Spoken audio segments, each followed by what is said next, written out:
back to the Latino Free Minds podcast, your home for bold conversations grounded in faith and fueled by a passion for truth.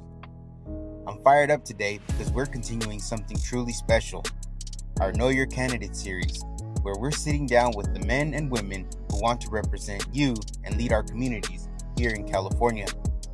Let me tell you something straight from the heart. California, our beautiful golden state, is worth fighting for. It's worth saving. Packing up and leaving? That's not who we are. We're a people of resilience, of hope, and of unwavering faith, and we're not giving up on this place we call home. Here at Latino Free Minds, we're rooted in our Christian values: faith, hope, and charity. These aren't just words to us. They're the guiding light for how we live, how we love, and how we lead. Over the next year, we're bringing you face to face with candidates who want to shape California's future. Our mission? To dig deep, ask the tough questions, and give you the clarity you need to make the best choice for your family, your community, and your faith. This isn't about politics as usual. It's about finding leaders who share our values, who see California not just as a state, but as a home filled with families, dreams, and God-given potential. We believe that when you listen to these conversations, you'll be empowered to vote with your heart and your conscience, grounded in the principles that matter most: faith in God, hope for a better tomorrow, and charity towards one another. California's future is in our hands, and together we can choose a path that honors our families, strengthens our communities, and reflects the love and truth we hold dear. So grab a seat, open your heart, and join us for these powerful Know Your Candidate episodes. Let's shine a light, lift our voices, and show the world that California is worth fighting for. Stay with us. This is going to be a journey you don't want to miss.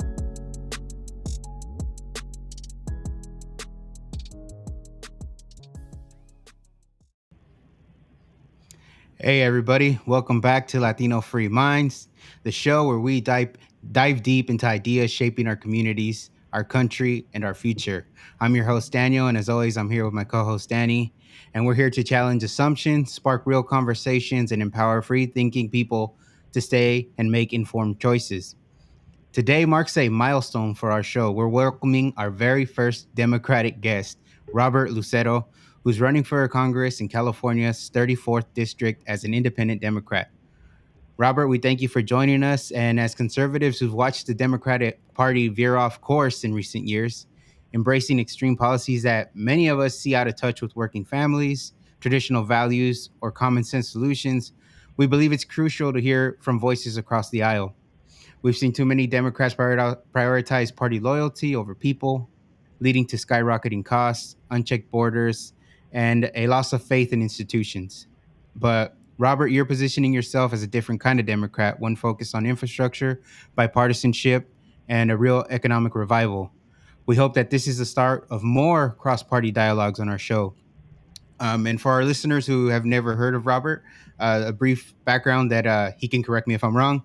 That he has he started from organizing Democratic campaigns since the '90s to working on RFK Jr.'s presidential bid, and now he's advocating for a massive public works project inspired by FDR's New Deal. He switched parties recently, emphasizing independence and de-escalation in politics. So, Robert, we're excited to have you on. Thank you for coming on the show. Thank you for having me, guys. Great to be here. Yeah. Hi, how you doing, Danny? Doing good. Excited, like you said, having Robert on and, hearing his, point of view, coming from a Democratic, point of view and just learning. Robert, one of the things that Daniel and I have always said since we started doing the podcast is we're just giving people our perspective growing up here for us in Northern California is Latino men here. I'm first generation born here, giving my perspective and seeing the system that we grew up in. Our parents really didn't know what the American system was. They just came here in pursuit of the American dream and kind of winging it, and it takes a lot of courage to do that. But the point is that we're here to learn, and we're interested in what you have to say. You pointing things out from your perspective is really important, and we wanna learn, we wanna see what you have to say. So thank you for Mhm. coming on. Yeah. Yeah, absolutely. I'd like to say a few things about what you just already mentioned. As Daniel said in the introduction, I've definitely been involved in political organizing since the early '90s. And I'm from Los Angeles, grew up here, but I started organizing in Virginia, Southern Virginia, and the DC area. And then I came back to California, my home state, and I went up to the Bay Area. And so from 1993 to 2003, pretty much 10 solid years, I was based out of the East Bay and organized every day around the whole Bay Area, from places like Corte Madera down to the peninsula, through the city, down through the peninsula. Got to know all the towns through there. Saw the beginning of the .com boom and the .com bubble. I was there when 9/11 hit. I was on the campus at Diablo Valley College in Contra Costa County when that happened, and I was actually a student leader of sorts at the time. I wasn't a student myself, but I was working with young people. Um, and So I've seen a lot in terms of the sort of what's happening in the community politically, right? Because there's one thing to be a lobbyist in Sacramento, or a lobbyist on Capitol Hill, or a consultant who's just in a cubicle somewhere in an office somewhere. But I've been in the field a lot, and I've gotten to know people. I love being in the field, love talking to people. I mentioned to you gentlemen that as much as I'm a fifth generation Angelino, I was actually born in Madera. My parents were young runaways in the early '70s, from LA. They came up to Madera, where they had an aunt, and I was born in Madera Community Hospital, which was a brand new hospital at the time. Actually, it's called a Hill Burton Hospital, which I can get back to later in terms of infrastructure. There was a need coming out of World War II to make sure that every community, rural especially, had enough hospital beds for the community. So that's why Madera got a new hospital. It was one of the at the end in the late '60s that hospital was built. Um, my family, the Lucero name actually comes from New Mexico. My great great grandfather was born in 1867 in Las Cruces, New Mexico. So he and his son, my great grandfather Nestor Lucero, used to joke to people. They say, I was born in a territory of the United States. I was born in a place that's so old. And so I worked in Indian country recently. In the last about 10 years ago, I started working there with tribes and in Utah, and they would speak to me as if they were talking to my ancestors from centuries back. So, I've often, my grandfather was a community leader in Los Angeles. He was with the director of the Boys and Girls Club in the '60s and the '70s. So when Danny mentioned that he's first generation, and, a lot of our elders were new to the United States, we were kind of different in that my grandfather and his brother had fought in World War II and in Korea. They were part of that general American experience, right, where America went through a change coming out of World War II. The civil rights movement came out of that. My grandfather was involved in desegregating swimming pools in Los Angeles County as a community leader. So we had a different sense of being part of the general, identity, right, as Americans. And then more broadly, even if you are first or second generation, the fact is, not only was this Mexico, where the land we're on, but this was Indian country from time immemorial. So when it comes to Native Americans, Mexican Americans, and Americans today, we're all brothers that can build and improve this region, the great Western states, the great Southwest, which is one of the most beautiful places in the world, but also one that it requires a lot of work to live here. For example, we need a lot of water. It's talking about infrastructure, especially down here. Up in the northern part of the state, we sorry, but we steal your water. But we could do better than that. I'm for desalinating water on the coast. There's no reason why we can't desalinate water. The Navy's been doing it for 70 years plus with nuclear power. I'm one of the leading pro-nuclear Democrats you'll find. So there's a lot we can talk about. I don't want to just go off, but really, I think we have a chance here in Los Angeles, where I'm based, to change the kinds of conversations that we have when it comes to Congress. Because the last thing I'll tell you on this part is that a lot of people like to blame Trump for things, or get mad at Trump and get mad at Biden when he was in there. The Congress is where we should have a lot more productive activity for our government happening. people are frustrated with Congress all the time, and so that's part of the reason that the executive branch swings sometimes. Is the legislative branch is just not doing their job. Yeah, and that kind of goes a little bit into our first question, right? And like we had said, is we consider ourselves conservative, right? Not Mm-hmm. necessarily Republican, but Mm-hmm. conservative. Yeah. We were raised with certain values, and we kind of, I guess, align. In a sense, we do align more with Republicans now. Mm-hmm. In my lifetime, I've said it before. When I was younger, I used to vote Democrat. And Mm-hmm. then right now, as I'm getting older, I guess that saying is true, right? You start turning a little bit more Republican. Yeah. But my question to you, because I think a lot of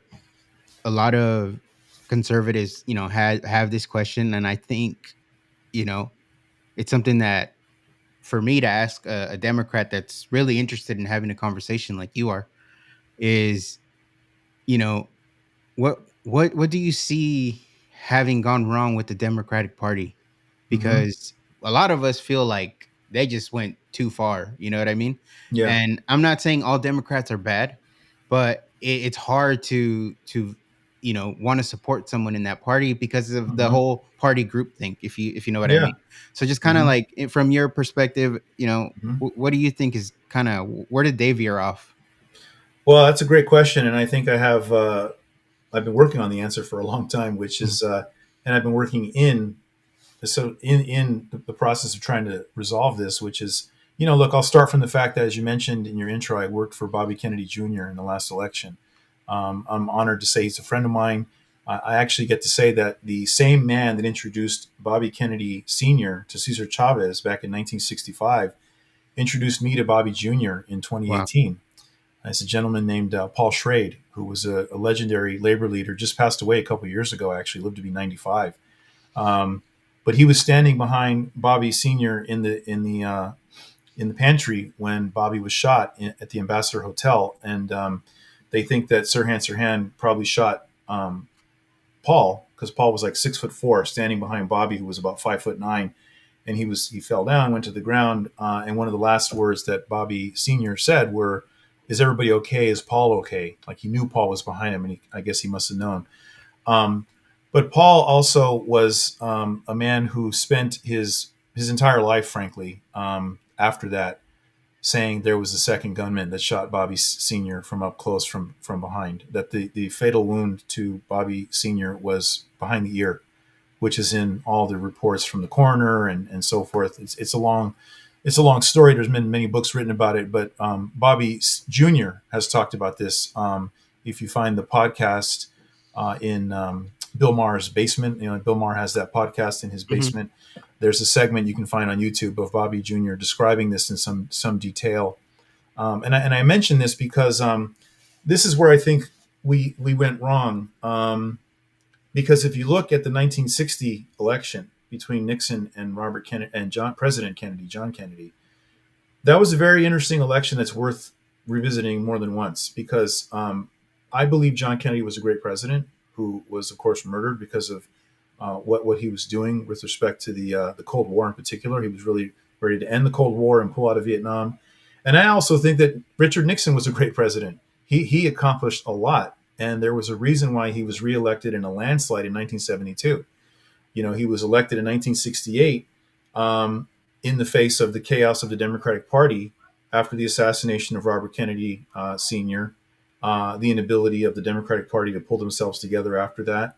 Um, Bobby Kennedy Jr. also during the campaign spoke about his generation, the baby boomer generation, a number of times, and basically said, "Look, our generation, the baby boomer generation, is the reason for a lot of the problems that we have today." He took responsibility for it, saying that we've done a lot of things incorrectly.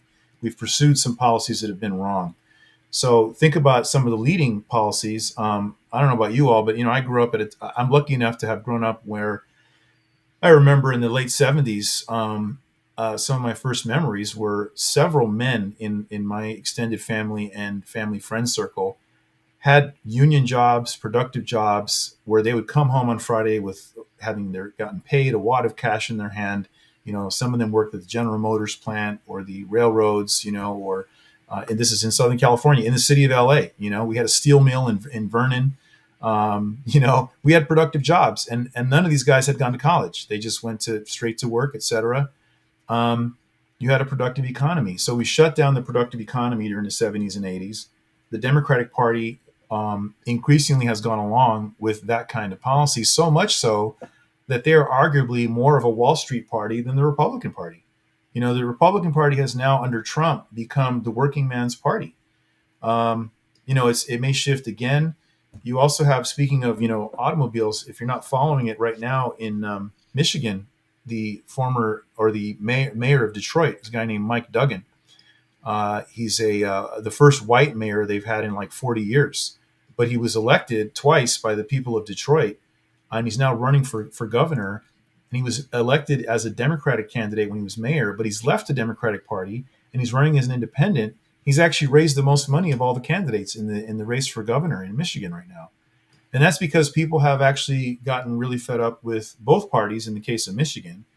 But when it comes to the Democratic Party, losing every swing state in the last election, right? They lost Michigan, Pennsylvania. These are also places where I've had the pleasure of organizing on the ground. Ohio. This is middle America, not just because it's geographically in the middle, but they politically are in the middle, right? They're not crazy one way or the other, and the other generally, right? They want jobs, they want clean neighborhoods, and all those things. Here in Los Angeles, a lot of people are hearing about the Democratic Socialist candidate in New York, Zoran Mandani, Mm-hmm. and that's a very interesting situation the Democratic Party's gotten themselves into, right? But we have 4 members of the Democratic Socialist Party that are actually governing here on the city council in Los Angeles. And I can tell you, I live in one of the districts where they want a seat. The residents aren't very happy with the non-governing of these guys. I mean, they generally come in with a lot of slogans, a lot of lefty slogans, and they've gotten people from Support, our community. money, Say that again? with a lot of support and money. Yeah, exactly. They do have a lot of support and money. And now that they're in government, though, you see that they're ineffectual. They're not actually getting the job done. So in my race, I'm running as a sensible Democrat. At least I think I'm sensible, and I want to have a sensible discussion with people and hear what people have to say. Out on the street, they're not marching in the streets for I don't know. I don't want to pick on some of the craziest ideas on the progressive left, but you have small minorities on the progressive left claiming to be the loudest voices. Mm-hmm. And they criticize these kinds of loud voices on the right, and that's not where the majority of Americans are. That's not even where the majority of people in my district are. Mm-hmm. And that's something that I wanted to ask you in regard to that, because I guess what we're trying to get at is, it seems like the Democratic Party is just based on ideological, Mm-hmm. progressive, and social issues and civil rights focused. Mm-hmm. And like you said, we don't believe that that's what the majority of the people are focused on or worried about. Mm-hmm. But how, with you being in the Democratic Party, how do you go back from that? I mean, Mm-hmm. they're heavily invested. You said it in New York. Mm-hmm. Um, this person seems to be a straight up socialist. Mm-hmm. Yeah. So Yeah. what are your thoughts on that? Well, I think what I've said even before this Democratic Socialist movement kind of got going was that what you had on the Democratic side was a lot of fakery, frankly, where they would sort of pretend that a lot of these things they say are progressive. So, for example, I can't forget what happened to Ice Cube in 2020. Ice Cube, I think it was around the late summer of 2020. He said, "Look, I want to stop. People got to stop saying the term people of color. I want to hear about black people, and I want to hear about black men. I want to hear what Biden is going to do for black men, and I want to hear what Trump is going to do for black men." Biden wouldn't talk to him, and the Democratic Party, and so Trump talked to him and addressed it with him, and then they tried to fry Ice Cube for even having the conversation. And I agree with everything he said. He basically said, "Look," and I've had this experience myself. There's a difference in the experience that my grandfather had, for example, who was a brown, darker than me, brown, moreno, Latino, who was in the Navy in the Korean War, his brother George was in the Second World War. They both got the GI Bill and were able to buy a home and do these things. My grandfather invested in real estate. I was very, very happy and proud of what he was able to do. But there were a lot of black men in the South that, because of the Southern Democrats, were unable to get the benefits of the GI Bill, even though they had served in these wars, right? So, there's a difference, the different experience that black families have had with than brown families have had in California, who, there's been discrimination, don't get me wrong. But the question of, take something like equity, which has been, abused by a lot of people, this DEI situation, right? Mm-hmm. Yes, there are profound inequities, like in South LA, still to this day. You see it in Fresno too, right? You got a black population that is marginalized. What do they need? They need productive jobs. I'll give you one last example on this. In 2020, around the George Floyd, riots and such that went on, there was a documentary released called 1992, and it was just media footage of the riots, the Rodney King riots in LA, right? Mm-hmm. But they started with the Watts riots in 1965. And all it was media coverage, and it was interviews of like man on the street, cars burning behind them, and interview this black man and say, well, what happened? Well, the cops did this and that. He goes, but really, we need jobs down here. This is 1965. We need something to do. We're standing around doing nothing. They fast forward to 1992. Well, what happened? Oh, well, the Rodney King verdict. But really, we need jobs down here. So this is 1992, 2020. What's going on? Well, George Floyd. But really, why is this guy passing a fake 20? And why is the guy getting beat up for selling cigarettes for $1 in New York? We need jobs. So the same story, right? You need productive jobs. And where has the Democratic Party delivered on that? My mayor, Karen Bass, was the former head of the Black Caucus in Congress. I lived in West LA when she was my congressman. When she was in Congress, I tried to work with her on this infrastructure bank that's on my website. She wouldn't even answer the phone. Her staff wouldn't even do anything about it. And the initiator of that bill is a senior black Democrat from Chicago named Representative Danny Davis.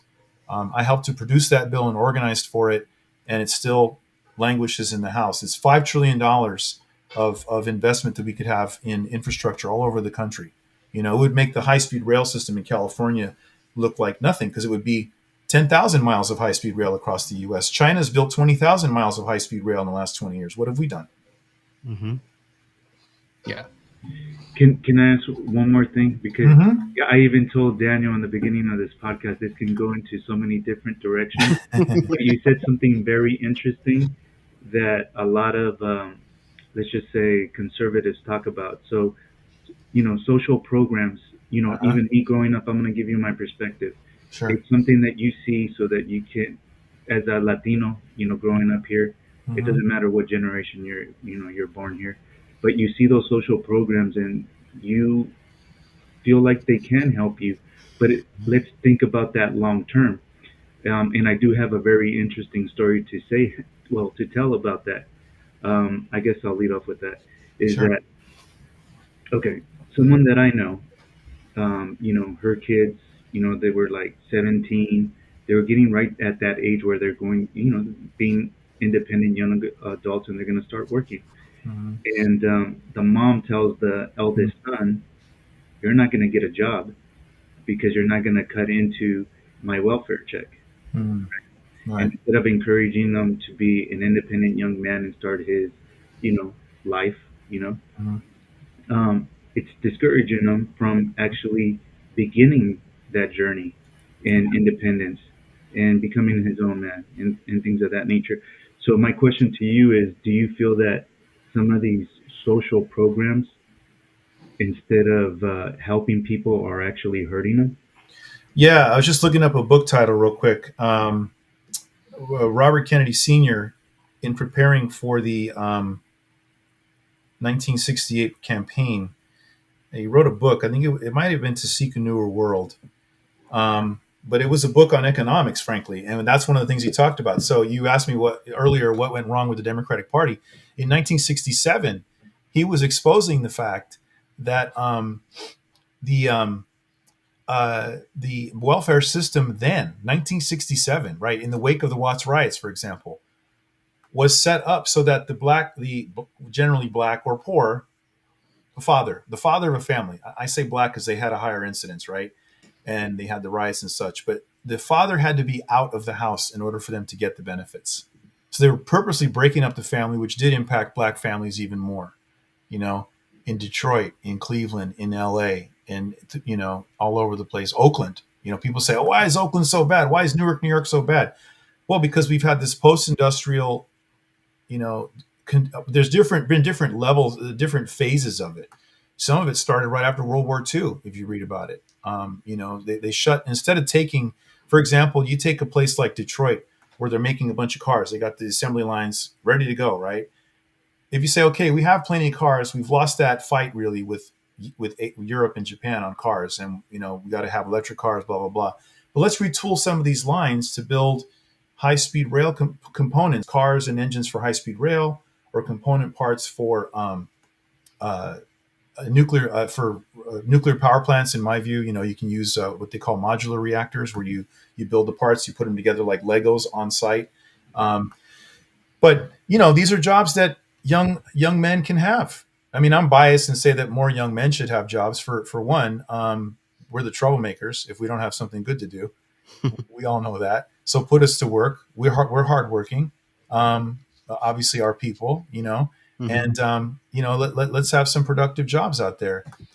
This is a problem in Indian country too, where there's places that have either casinos, or in the case of the Ute Indian tribe, they have oil revenues, and they struggle with their young people saying, well, why should I have to work? I get this check for $1,500 a month because of our oil revenues. I can just sit back and kick it and play video games or whatever. So it's also, I'll say one other thing. I mentioned the New Deal, or you mentioned in your intro. I mean, one of the things that you would find when I was organizing in other parts of the country, whether I was in Virginia or Ohio, you would see older guys who'd say, I helped build that bridge right there. You see that bridge? I had a little part in building that bridge. I was a welder. I drove a concrete truck. My great grandfathers could say that about parts of LA. They helped build the flood system. They helped build the freeway, right? We need to have, we actually have infrastructure deficits in this country that would put millions of people to work. And then they could say, I helped build my community. And I think if you get some of those projects going, you'll find a lot of people want to wake up out of their slumber and come out and do some work. Yeah, no, I agree with that. Now that I deviated a little bit, I'm going to ask you the second question. I'm going to get back on track here. Oh yeah, no deviation. You did. Okay, so you've described yourself as a true independent Democrat and have a history of crossing party lines, including running for Senate as a Republican in 2022. Mm-hmm. What prompted these changes, especially after serving as a fundraiser co-director for RFK Jr.'s 2024 campaign? What does that experience inform your approach to breaking the partisan gridlock in Washington? Yeah. So yeah, I think that the period from 2020. I'm trying to remember all the years the right way. So I think 2020, it was when Biden announced that Kamala Harris was going to be his running mate. So right after he announced that, I announced that I was going to run for Senate in the Democratic Party. And I said, I don't know who they're going to put up. And he hadn't named Alex Padilla yet as the appointed, senator. So they appoint someone to finish out the term, Mm-hmm. and then they have to run. So when it was Padilla, I said, well, he has to run for election, actually, not re-election, election. And so I wanted to challenge him. The Democratic Party had no interest in letting anybody run against Alex Padilla within the party. So I wasn't going to get any support for that. And at that point, I realized that both parties, frankly, at that time, especially in California, were weak. Well, the Republican Party was particularly weak in California. You guys know that. It's even still to this day pretty weak and fragmented, right? Yeah. Mm-hmm. So I thought, well, look, what if I started talking to the Republican Party leadership, and I said, look, I'm a middle of the road guy, but I believe in the tradition of Abraham Lincoln and other great Republicans in the Republican Party. What if I joined the Republican Party, and the Republican Party had a chance to elect the first Latino senator from California? And a lot of them said, yeah, that sounds great.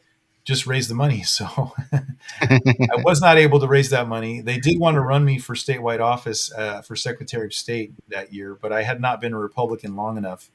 Um, so there was a bunch of us running for Senate. I wanted to challenge Alex Padilla, and he got, there was no challenge. I mean, this guy just skated in there, had the D next to his name, Hmm. and most people didn't know him until that recent stunt he pulled. Well, And that's why people say, they don't get elected, they get selected. yeah, and in his case, it was absolutely true. And I should have actually reported this to the Federal Elections Commission, but early on in his campaign, when he was running in 2022, actually in 2021, like almost a full year before the election, his first Facebook post was, "I'm running for re-election," and he'd never been elected as a U.S. senator. And to me, this just bothered me to my core because the Senate seat is so important. Yeah. And it used to be really hard to get it, and now it's gone back to, like you said, selecting people. Uh, and he's kind of had that kind of political career his whole life. He's not really had much in the way of political fights he's had to be involved in. A lot of California guys are like this. There's a lot of complaints that can be levied on Ricardo Lara, the insurance commissioner, Hmm. who's like missed every briefing possible, and has had 2 or 3 different scandals on him. And it's like he just gets elected because he's the Democrat, and it's crazy. Mm. So, in 2008, I was actually a staffer for the California Democratic Party. So a lot of these people are my peers and my friends. They get a little mad at me for talking about some of this. I was just in church last Sunday with a member of the assembly who tried to friendly rib me for having been a Republican before. Robert Garcia was a college Republican. The big loudmouth from Long Beach right now. So I think the partisan stuff, look, the fact is like I said about the 1960 race, the truth is the parties, when George Washington left office, he gave his speech and he warned about hyperpartisanship. So from the very beginning of our country, partisanship was a threat from the first administration. Mm. It almost broke apart the nation several times. I think we can get over it. You mentioned the New Deal earlier. A lot of the elements of the New Deal that were productive, including public works projects, came from a Republican banker named Mariner Eccles. So it wasn't all FDR. It wasn't communism. It was actually American system economics. A lot of what China's doing around building infrastructure, they learned from us. Hmm. So Yeah. So, you kind of talking about that, right? The New Deal and all that. You know, your platform, has a huge part of that, right? I mhm. believe it was like a 5 trillion national infrastructure bank. Right. Um, can you break down like how that would work, Yeah. why it's needed, and Hmm. obviously as everyday citizens, right? We want to know how is that going to affect housing, inflation, Hmm. and economic insecurity when Hmm. you get new elected officials and new presidents, and it's like, all right, what's going to happen? So just kind of with the Sure. platform you want to um, run on, like how would that work? Right. Well, a couple things. Yeah, that's why I'm running for House of Representatives. Is that the Congress has the power of the purse, the power of not just spending but public credit. So this is a public credit question, the infrastructure bank, because people hear all kinds of things about how scary the national debt is. If you ever bought a home, uh, one of the things that they look at when you're buying a home is your debt to income ratio, right? Hmm. So your debt to income ratio can't be more than about 2 to 1, right? It's somewhere in there. Um, when the United States was founded in after the war, when we started our first government in 1789, we were in debt something like 76 to 1. Like our GDP was about 2 million, and our debt was 76 times that from the Revolutionary War. The debt today is about 2 to 1 in terms of what our GDP is to the what's considered the national debt. So it's not really about the national debt. And the $5 trillion comes from a couple of things. One is there's a report card you can look up that the American Society of Civil Engineers, the ASCE, puts out every year, where they give grades like a report card, A, B, C, D, and F to our infrastructure. And talking about when I ran for Senate, the first phone call I made when I ran for Senate was to the mayor of Madera, and I looked him up, saw his phone number, and Madera, these small towns, they actually post the cell phone number of the mayor on the internet. So I called him and I said, hey, I'm running for U.S. Senate for California. I'm in Los Angeles, but I was born in Madera. And he was like, oh my God, really? Oh man, the guy born in Madera is running for Senate. That's great. So we talked for a minute. I forget his name right now, but this was in 2020, 2021. And I said, well, if I asked you what your number one issue is in your town, what would you say? And without missing a beat, he said sewage. He said, our pipes are so old. We have a mess when it comes to the sewer system and water treatment system. We need infrastructure investment like crazy. And it really is all over the place. The National Association of Counties just passed a resolution at their full conference this year supporting this bill, the infrastructure bank bill. So the $5 trillion comes from the deficit that the American Society of Civil Engineers says we have. They say we have a D on our bridges. New York has like 100 different bridges that have to be repaired or torn down. You saw what happened to that Francis Scott Key Bridge in Maryland around Baltimore. We have infrastructure. You could probably point to 10 things you've noticed in your community, that have been there for too long. You're like, man, that's still there. We need a new one, right? 10 is a little low, but yeah. Christian always talks about the pothole on the 101. Oh my God.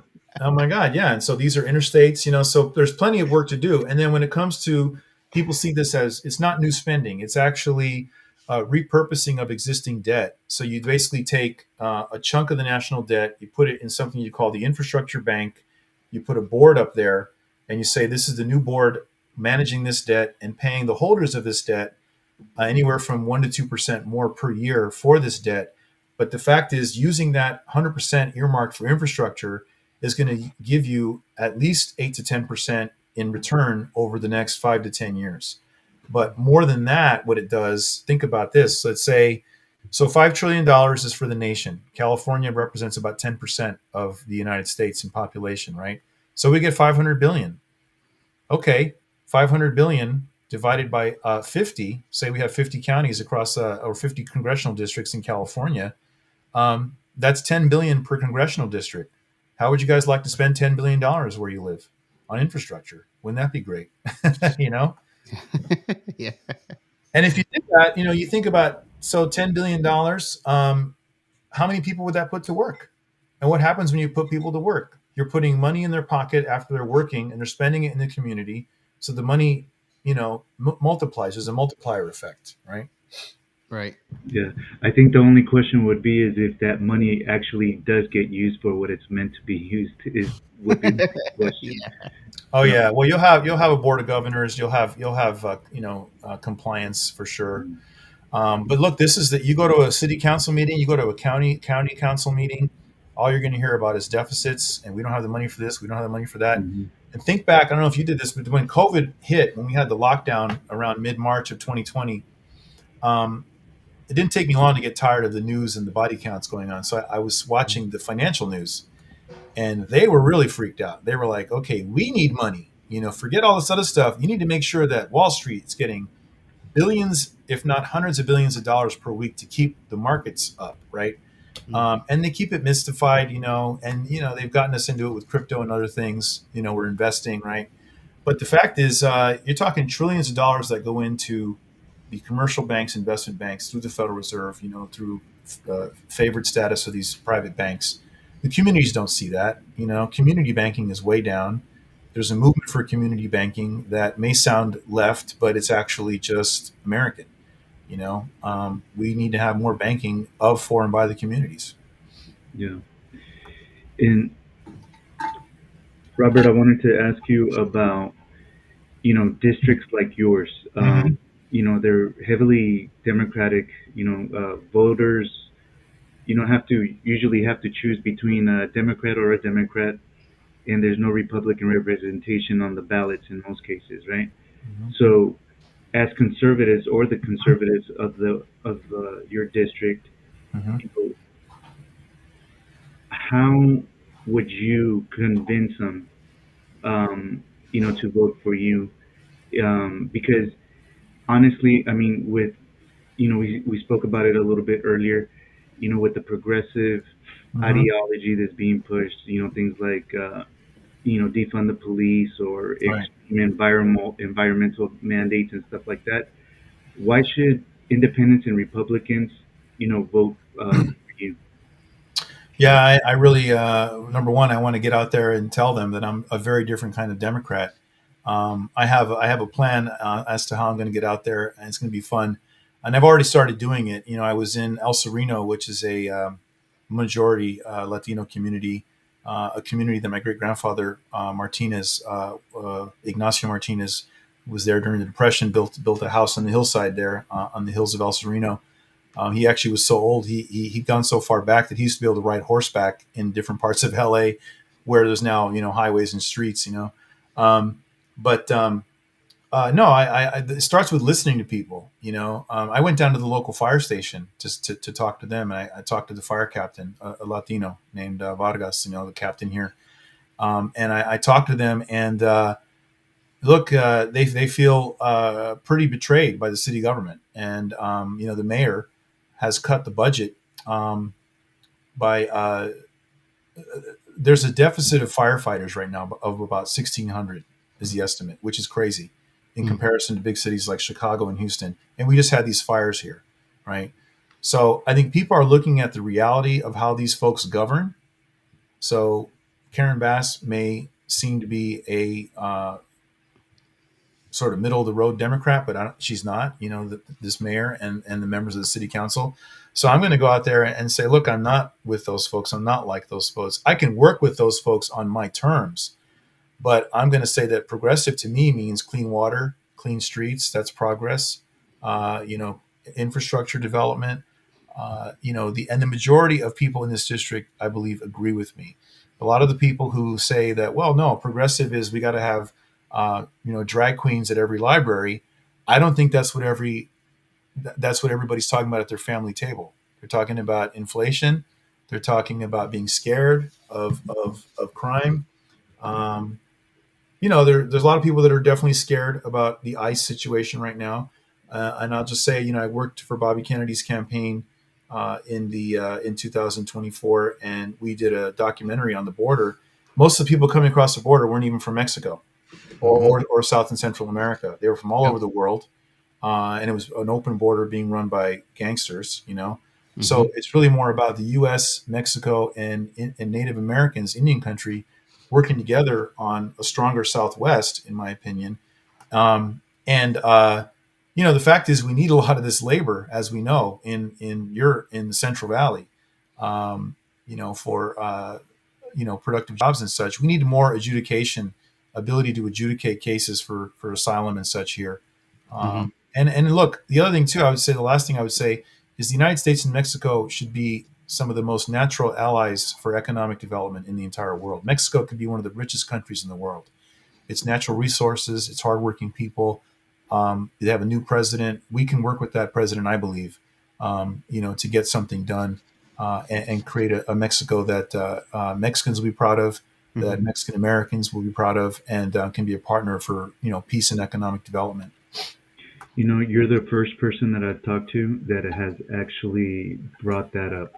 It's everybody wants to hold the United States and this administration or any administration accountable for all the shortcomings of other countries that in return, have their population wanting to come here.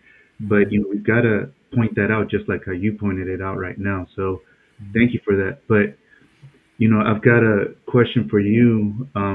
How are you met when you have those type of conversations with other fellow Democrats that are a little bit further to the left, or if they're progressive? Mhm. We don't seem to have a good dialogue when it comes to that. What does that dialogue look like with you?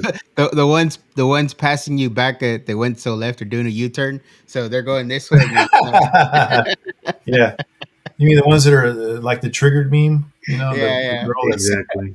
Yeah. well, you have to kind of wait for them to calm back down. I think is one thing you got to do. Yeah. Well, look, it's like I said earlier about people of color. I mean, I remember I used to joke about. It's funny. I don't want to say some things that I probably shouldn't say on that is on a permanent record here. But look, I'm a brown man, right? So when it Mhm. comes to talking about some of these things, I'm not saying my lived experience, my family history experience is number one, but I think it's a louder story than some of these. I got to say, some of these white progressives that take over these conversations and they come in Mm-hmm. and say, we're equals. In fact, you're as a brown man, you're a problem because you come from macho culture, and we're going to get rid of the word Latino and blah blah blah. We're going to change how you talk about yourself. And I'm like, well, no, let me tell you whether I'm Latinx or not, right? Let me tell you whether I use that word or not. It's like with Native Americans. You want to be called an Indian? Some of them want to be called an Indian. They say, I'm an Indian. I'm not a Native American. I'm not indigenous. I'm a proud Indian. So you got to know and let those communities speak for themselves. So I think there's more of let's let people speak for themselves. So part of my campaign is to go into El Sereno, Boyle Heights, East LA, hear what these folks have to say, give them a platform, and say, look, I'm going to be here with you now. I'm from the community. One thing I didn't tell you guys, the last Congress person, I'll say person, but they've all been men, but the last congressman that's been from this district that grew up here, came through the ranks here, resigned in 1993. Javier Becerra, who was the congressman after that, who's now running for governor of California. He's a nice guy. I've met him. I know him. He knew my family. Um, he grew up in Sacramento, went to Stanford. He's not from here. He was my congressman here when I was, in college. The incumbent, Jimmy Gomez, is from Riverside. He grew up in Riverside. He was born, I think, born in Mexico, maybe, or he's from Riverside, but not from this community. I'm fifth generation in this community. My family's been in like 10 different neighborhoods that are in this, my extended family in this neighborhood. They live here still. So we have a different sense of what this place needs. And, my community is also, my district is where all the stuff hit the fan during the initial fight with ICE down in the Garment District and at the federal building. So if the local law enforcement had it under control, I support law enforcement 100%. The police and the sheriffs and so forth, they're friends of mine. But if they had it under control, if the board of supervisors and the mayor were allowing them to do their job, why was it that the federal building was vandalized? So the governor didn't do it, and the president sent in the National Guard. Okay, you can say all you want, but who was defending the federal building? So he had to send them in, Mm-hmm. right? Yeah.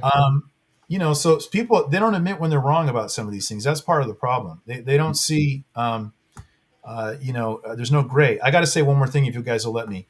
Yeah. On July 24th, this is going to be a big part of my campaign.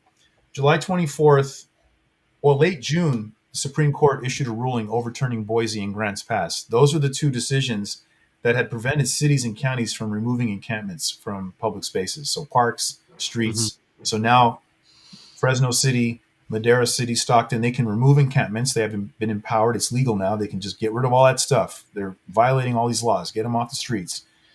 That was the Supreme Court. July 24th of this year, the executive order. So the president, judiciary, the president, ending crime and disorder on America's streets. Endemic vagrancy, disorderly behavior, sudden confrontations, and violent attacks have made our cities unsafe. Um, there's over 700,000 people on any given night sleeping on the streets. The overwhelming majority of these individuals are addicted to drugs, have a mental health condition, or both. It's an executive order called Ending Crime and Disorder on America's Streets. And it tasks the Secretary Kennedy, the Health and Human Services Secretary, with several action items, large action items, to make sure that working with the HUD Secretary, Housing and Urban Development, we get people off the streets, right? We take our streets back. I'm going to be big on this in LA. And Skid Row's in my district. So there's a national homeless problem, which the president's addressed. It's centered in California because we are only 10% of the country, but we have 30% of the homeless or something like that, and they're in LA, they're in Skid Row. I've seen them in the Central Valley though, too. I've seen them in ditches along 99, which is crazy. Mm-hmm. So I bring this up because as a candidate for Congress, the judiciary is acting, the president is acting. Where's the Congress? What are they doing? Democrats are saying that we're not going to have any chance at holding power for 18 months. So does that mean you're going to just get a new job? You can't do anything. They should get out of the way, right? Mm-hmm. And I work with anybody, including Republicans and President Trump, on cleaning these things up. Yeah. No, and I think that's like kind of to go back to the beginning when I asked you about like, where the Democrats go wrong. Mm-hmm. Kind of what you said, it's like they and not that Republicans don't do this either, but they're so stuck in their party lines that think they don't. I feel like a lot of them don't think about the people they're supposed to be representing, right? Their district. Mm-hmm. Um, because not at the end of the day, right? We'll use the president as an example. Mm-hmm. At the end of the day, Trump won the presidency, but there's still 49% that didn't vote for him. Mm-hmm. You know, Mm-hmm. we still got to represent those people too. you Right. know and I Mm-hmm. could say the same thing district wise. You might have won by 80% in California. Let's It might be a exaggerated example, but let's say you won 80-20. Mm-hmm. There's still 20% of people that you should consider. Mm-hmm. And it just, I don't know, I think that's where it goes wrong for me. Mm-hmm. And I think you mentioned it about not admitting when they're wrong, Mm-hmm. and using things like what happened with Trump having the National Guard in there as just talking points for a narrative that they want to push. To We've said Mm-hmm. it many times, to get people emotional, Mm-hmm. because yeah, immigration for a lot of people in California is a sensitive subject. um and the Democrats capitalize on that. And that's from my personal opinion, where I Mm-hmm. see, like, I feel like I can't trust a lot of them. Yeah. Yeah. Yeah. Yeah. No, I hear you. And no, I think that's would be a fun element of my campaign is to look. People don't feel heard. For example, there was a town meeting with the incumbent congressman here in my district about a month ago that was getting people all riled up about ICE. Oh, Trump this and this and that. So they were, they got all that off their chest for the first half hour or so, and then they started asking him, well, what about the homeless? And what about the streets? These are, people that are on his side. And he was like, well, that's a local issue. I can't really talk about that. And that's the city. And I just said, I would handle that completely differently. I would say, well, listen, first of all, what's your name? What community do you live in? What neighborhood are you in? Okay, I know that neighborhood and I know who represents you in city council. I'm going to call them and ask them what they need from me to help solve that problem, because that's got to be solved. And if they need something from me, like money from Congress, they need to let me know. If they need something else, let me know. Um, I wouldn't say that's not my job. You're in government, so every level of government should work on problems, including extreme ones like mass homelessness, public safety problems, and the fire danger. I mean, this fire situation. We had when the fires broke out. As you guys probably followed, we had fire departments coming from all over the Hmm. Southern California, Central California, Northern California. You probably sent some down from Stockton and Fresno. Yeah. I don't know. Your counties probably sent them down. Hmm. Air power and all this stuff. Okay, that was nice. We appreciate it. And they were coming down from Utah and the Mountain West and Canada and Mexico. And then I heard there was some coming from South Africa. And I'm like, okay, this is great. But why doesn't California have a world class fighting force here? We should have one that leads the world in Hmm. this. You know, why not? And that's a federal question, because if the state's going to say, well, you know what the state said, we don't have enough prisoners. We need. This is Gavin Newsom. These are the progressives. Gavin Newsom and Kamala Harris when she was Attorney General. Well, the problem is we're releasing too many prisoners early, and those are the guys that are out there for $3 an hour fighting the brush fires. And it's like, well, how crazy is that? What happened to the Civilian Conservation Corps and the Works Progress Administration that could handle that? There was a fire in the 1930s that the Civilian Conservation Corps stopped in the hills of LA. They weren't prisoners. They were working for, $1 a day, but still back then that was actually a good day's wage, as they said. We can do those kind of things again. Yeah. Yeah, no. But Robert, as we wrap up, what's your closing pitch to voters in California District 34, and especially Latinos who value family, hard work, and opportunity, but may be skeptical of Democratic candidates? Well, I would say that District 34 in California can be a leader in the state. We need a strong voice in this region coming out of downtown LA that says, yes, LA is a world class city. We're going to clean it up to be a world class city. The World Cup is going to have events here next year. The Olympics are coming to Los Angeles in 2028.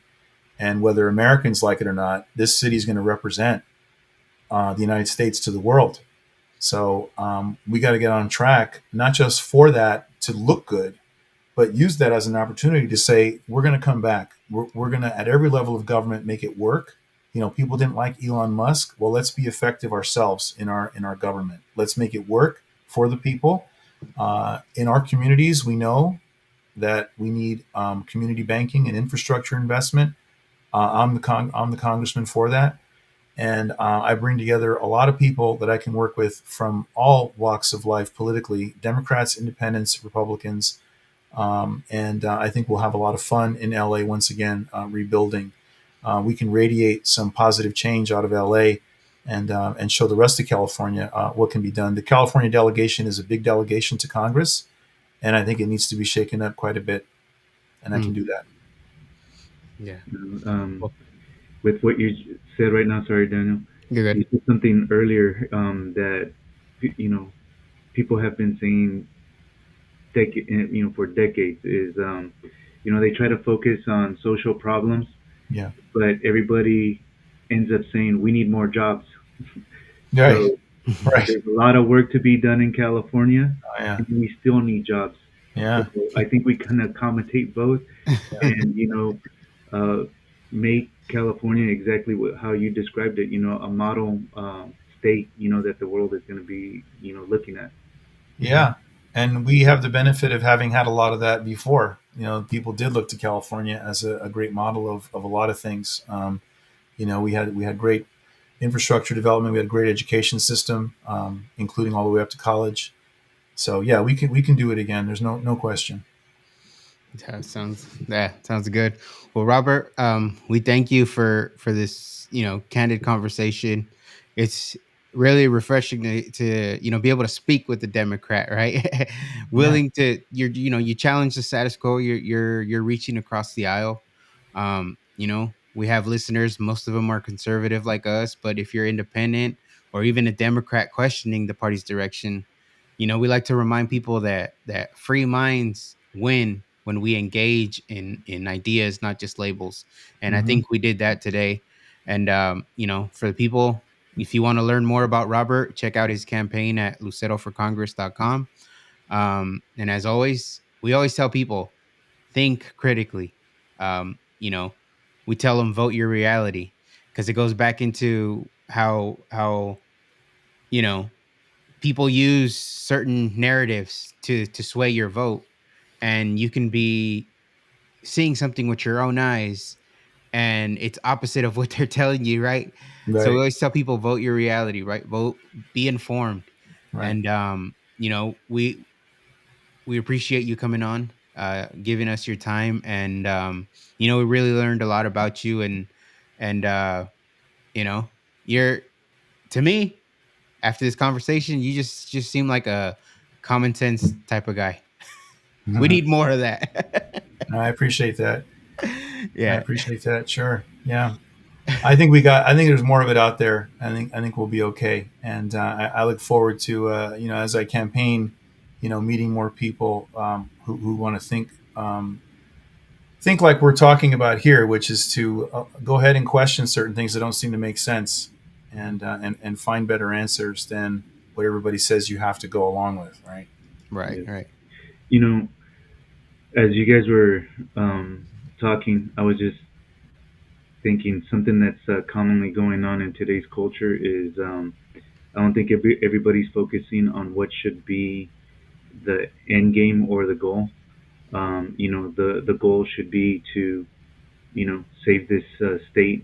Because I would say country, but we're talking about California. Mm-hmm. But the focus isn't there. Everybody says that that's what they want to do, Mm-hmm. but there's different agendas behind what they might be doing. And at the end of the day, we have to sit back and go, okay, are we really helping? Are we really marching in the same direction for the same common goal or not? Mm-hmm. Mm-hmm. And I think if we do that, we might be able to. More people would be able to have conversations like we just had, in this past hour. So again, thank you for coming on the podcast. We appreciate you. We would love to do this again if it's okay. We can Yeah. reach out and do this again and hit Hmm. some different points. Maybe something Sure. else that you want to specifically address or point out. We'd love to do that. Yeah. For sure. Sounds great. Well, thank you, gentlemen. All right. Thank you, Take everybody. care. Thank you for tuning in. And as we always say at the end, peace be with you. Peace be with you. Thank you, gentlemen. Bye bye.